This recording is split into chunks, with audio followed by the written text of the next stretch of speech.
भारतले नेपालको जग्गा मात्र हैन, नेपालले पनि भारतको जग्गा धेरै ठाउँमा मिचेको रहेछ। अहिले बालेन्द्र शाह प्रधानमन्त्री भइसकेपछि पहिलो पटक संसदमा जवाब दिने हिसाबले जुन उपस्थित हुनुभयो हिजो हैन, भारतले नेपालको जग्गा मात्र हैन, नेपालले पनि भारतको जग्गा धेरै ठाउँमा मिचेको रहेछ। बालेनले सीमा विवादको विषयलाई लिएर उनले भने नेपालले पनि केही भारतको भूभागहरू ओगटेको छ, जस कारणले गर्दाखेरि आज हामीले कूटनीतिक रूपमा पहल गर्नुपर्ने अवस्था छ भनेर जुन तिनले स्पष्ट धारणा राखे। त्यो विषयमा म पनि के लाग्छ भने जहाँसम्म यो बोर्डर क्षेत्रमा बसोबास गर्ने जो आम नेपाली जनता हुनुहुन्छ उहाँलाई राम्रोसँग थाहा पनि होला नेपालको कतिपय भूभागमा भारतले कब्जा गरेको छ भने कतिपय भूभागमा नेपालले पनि कब्जा गरेको छ। हो, भारतको तुलनामा धेरै कम चाहिँ कब्जा गरेको छ नेपालले, नहुने होइन। तर त्यो भइरहँदाखेरि अब बालेन शाहलाई अहिले ट्रोल बनाइएको छ। भारत जग्गा कहाँनिर मिचेको छ, नेपालले के गरेको छ, कस्तो गरेको छ भनेर विविध कुराहरू गरेर आज ट्रोल बनाइएको छ।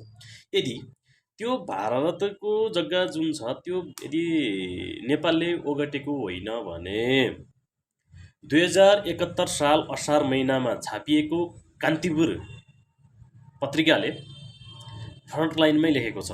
हेडलाइनमा के लेखेको छ भने सीमा नक्सा हस्ताक्षरमा हतार नगरौँ लेखेका छन् फ्रन्टलाइनमा। र त्यसकै साइडमा सारांशको रूपमा उनले के लेखेका छन् भने 10 गजा जग्गा दुवैतर्फबाट मिचिएको छ भनेर उनले त्यो हेडलाइन पनि लेखेका छन्। र त्यहाँ नेपालले कति ओगटेको छ, भारतले कति ओगटेको छ अथवा जग्गाहरू भनेर उहाँ स्पष्ट लेखिएको छ। यदि बालेनले बोलेको कुरा झुटो हो भने कान्तिपुरको 71 सालको असार महिनामा छापिएको न्युज पनि झुटो, कान्तिपुर मिडियालाई कारबाही हुनुपर्छ।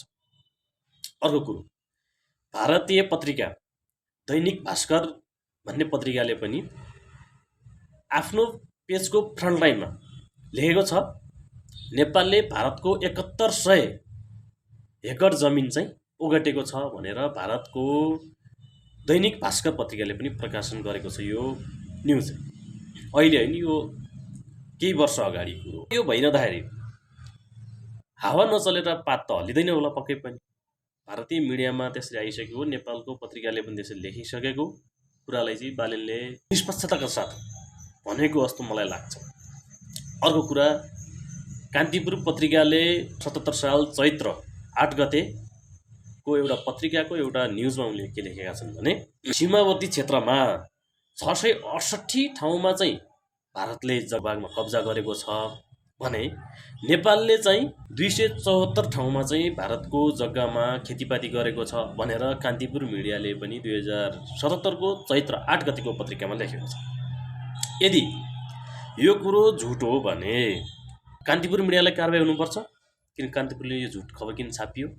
यदि बालेनले बोलेको कुरा यो कान्तिपुर मिडियाको आधारमा अथवा भारतीय मिडियाको आधारमा बोलेको हो भने त्यो सत्य मान्नुपर्छ कि कान्तिपुर मिडिया र भारतीय मिडियालाई कारबाही हुनुपर्छ। यदि होइन भने बालेनको कुरालाई सत्य मान्न सक्नुपर्छ हामीले चाहिँ, हैन। अर्को कुरो, भारतको एउटा दैनिक जागरण भन्ने एउटा पत्रिका छ जुन पत्रिकाले सन् 2016 अप्रिल 12 तारिकमा उनले के लेखेका छन् भने नेपालले भारतको कुनै पनि जग्गाहरू कब्जा गरेको छैन भनेर उनले स्पष्ट त्यो हेडलाइनमा लेखेको छ।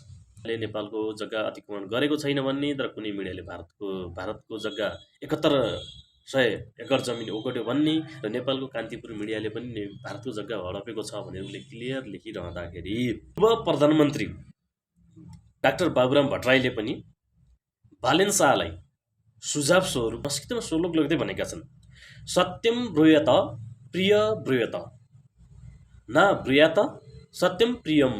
अर्थात् के भन्छ, सत्य बोल, प्रिय बोल, तर अप्रिय सत्य नबोल भनेका हुन्। यसको अर्थ के हुन जान्छ भने नेपालले पनि भारतको केही सीमाहरू ओगटेको छ र भारतले पनि नेपालको सीमाहरू ओगटेको छ। नेपालले भारतको तुलनामा धेरै कम सीमा ओगटेको छ। अतिक्रमण गरिरहँदाखेरि पनि नेपालले केही अतिक्रमण उसको गरेको होला। त्यसमा अब हामीले यो सीमा विवादलाई टुङ्ग्याउनका लागि कहिले पनि सीमा विवाद एकजना बसेर अथवा त्यो आफ्नो मनमर्जीले टुङ्गिँदैन। बालेनलाई भारतीय दलाल हो अथवा कान्तिपुर मिडियाले 2071 सालमा लेखेको न्युज गलत साबित हुनु पर्यो कि कान्तिपुर मिडियाले नै 2077 साल चैत्र 8 गते लेखेको न्युज गलत प्रमाणित हुनु पर्यो। होइन भने भारतीय दैनिक भास्कर पत्रिकाले 7100 एकड जमिन चाहिँ नेपालले ओगटेको छ भारतको भनेर लेखिएको छ, गलत साबित हुनु पर्यो। अर्को कुरो, सन् 2016 अप्रिल 12मा पनि भारतीय दैनिक जागरण भन्ने पत्रिकाले लेखेको छ नेपालले कुनै पनि जग्गा भारत ओगटेको छैन लेखेको छ। यी सबै कुराहरूलाई आकलन गर्दाखेरि अथवा सबै न्युजहरू हेर्दाखेरि तब हामीले थाहा पाउने भनेको न्युजमा आएको कुरा हो र बालेनले पनि त्यही हुन सक्छ। यी मिडियामा भएका सबै कुराहरूलाई आधार मानेर हेर्ने हो भने बालेनले बोलेको कुरो चाहिँ सत्य नै हो। जति कान्तिपुर मिडियामा आएका कुराहरू छन् अथवा भारतीय मिडियाहरूमा आएका कुराहरू छन् र बाबुराम भट्टराईले भनेको कुराहरू जुन छ त्यो सबैले आधार मानेर यदि हामीले मूल्याङ्कन गर्ने हो भने बालेन्द्र शाहले बोलेको कुरो झुट होइन। यसको अर्थ यो होइन कि बालेनले जे बोले पनि सत्य मान्नुपर्छ र बालेनको सबै कुराहरू समर्थन गर्नुपर्छ भन्ने कदाचित हुँदै होइन। तर हामीले सत्यलाई सत्य र झुटलाई झुट भन्न सक्नुपर्छ। बालेन्द्र शाहभन्दा अगाडिका प्रधानमन्त्रीहरूले यसको मतलब के रहेछ भने झुट बोलेका रहेछन् भन्ने हामीले बुझ्न सक्नुपर्छ। उनी जनताको प्रिय बन्नका लागि आफू बोलेर नेपालको जमिन मात्र भारतले ओगटेको छ भनेर उनले आफ्नो दम्ब देखाएर उनले चाहिँ भारतप्रति गाली गरेका रहेछ भन्ने हामीले बुझ्नुपर्छ। यदि बालेनले त्यो चाहेका थिए भने उनले सत्य नबोलेर नेपालको सीमा मात्रै मिचेको हुन्थ्यो भन्न सकिन्थ्यो। यी मिडियाको आधारमा हिँड्यो भने अब यो मिडियाको आधारमा हेरिरहँदाखेरि बालेन्द्र शाहले बोलेको कुरो कदाचित झुटो जस्तो मलाई पनि लाग्दैन। हुनसक्छ थोरै तलमाथि होला, त्यो आफ्नो ठाउँमा छ र हुनु पनि हो, किन सीमावर्ती क्षेत्रमा तलमाथि भएको छ। किन हामी पनि सीमा क्षेत्रमै बस्ने मान्छे हो र सीमावर्ती क्षेत्रमा बसोबास गर्ने जनताहरूलाई थाहा होला भारतको सिमाना कहाँ थियो र नेपालको सिमाना कहाँ थियो भनेर बुझ्नु होला। सीमा विवादलाई कुनैतिक हिसाबले नेपाल र भारतका विज्ञहरूलाई राखेर सदाका लागि यो सीमा विवादलाई अन्त्य गर्नुपर्ने आवश्यक छ।